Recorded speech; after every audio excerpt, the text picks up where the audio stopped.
नमस्कार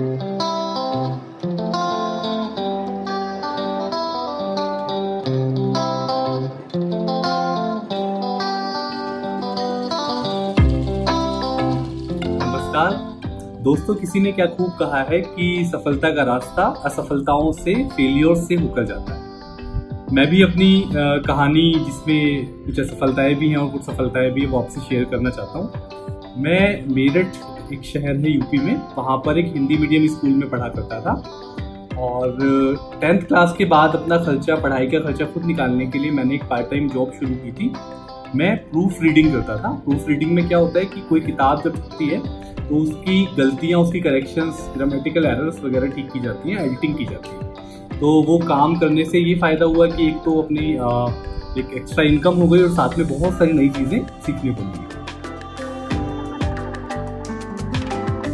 उसके बाद मैं चाहता था कि मैं 12th के बाद दिल्ली यूनिवर्सिटी जाके पढ़ाई करूं, पर रिसोर्सेज की कमी थी, इसलिए मैं दिल्ली उस समय नहीं जा पाया और मैंने मेरठ में ही मेरठ कॉलेज में एडमिशन लेकर ग्रेजुएशन स्टार्ट किया।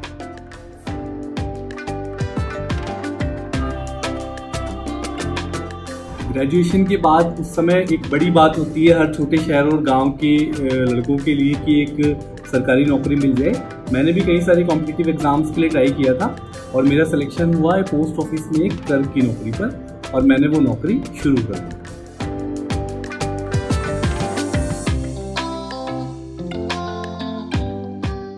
मेरे एक सीनियर थे, मेरे एक भैया थे, जिन्होंने मुझे एक उदाहरण दिया। उन्होंने कहा कि जिस तरह से एक बल्ब होता है, अगर उस बल्ब को यहाँ पर लटकाया जाए तो वो एक लिमिटेड एरिया में रोशनी देगा, और अगर उसी बल्ब को कमरे में कोने में लटकाया जाए तो वो पूरे कमरे में रोशनी देगा।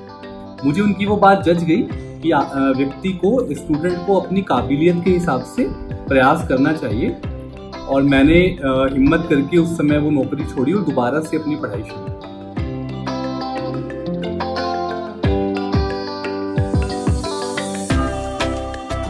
मैंने पढ़ाई शुरू की, एमए किया।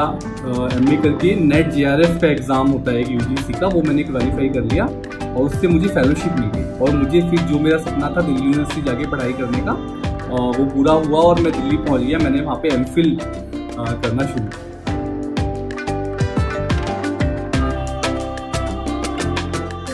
बचपन से IAS बनना चाहता था। IAS बनने के एग्ज़ाम जो मैंने दिया, वो पहली बार जब मैंने एग्ज़ाम दिया MPhil के दौरान, तो उसमें मैं प्रारंभिक परीक्षा में ही फेल हो गया। जबकि मैं हमेशा से टॉपर रहा था, अच्छे मार्क्स लाने की मुझे आदत थी, पर फिर भी मैं उसमें सफल नहीं हो पाया। तो बहुत बेकार लगा, बहुत डिप्रेशन और खराब लगा। पर फिर इसी बीच एक और नौकरी मुझे मिल गई पार्लियामेंट में ट्रांसलेटर की। पार्लियामेंट में ट्रांसलेटर की इस नौकरी ने मुझे बहुत कॉन्फिडेंस दिया और मैंने दोबारा से अपना एग्ज़ाम दिया।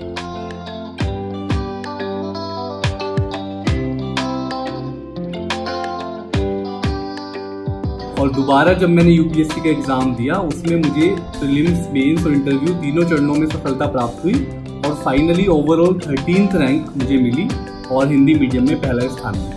कुल मिलाकर जो एक बात हमेशा से कही जाती है कि हिंदी मीडियम से UPSC क्वालिफाई नहीं, इतना आसान नहीं होता, पर वो चीज़ हो पाई और फाइनली मैंने 13th रैंक हासिल की।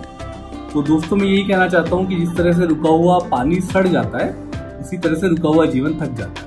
और मंजिल मिले या ना मिले, जिंदगी न कभी थकती है न रुकती है, और हमें भी इसी तरह थकना और रुकना नहीं है। मेरी जो किताब है रुक जाना नहीं, वो भी कुछ यही बात कहती है कि सफलता की राह पर लगातार कैसे बढ़ते जाना है और कैसे करियर और जिंदगी में अच्छा करना है। तो इसी के साथ मैं आपसे विदा लेता हूँ। धन्यवाद।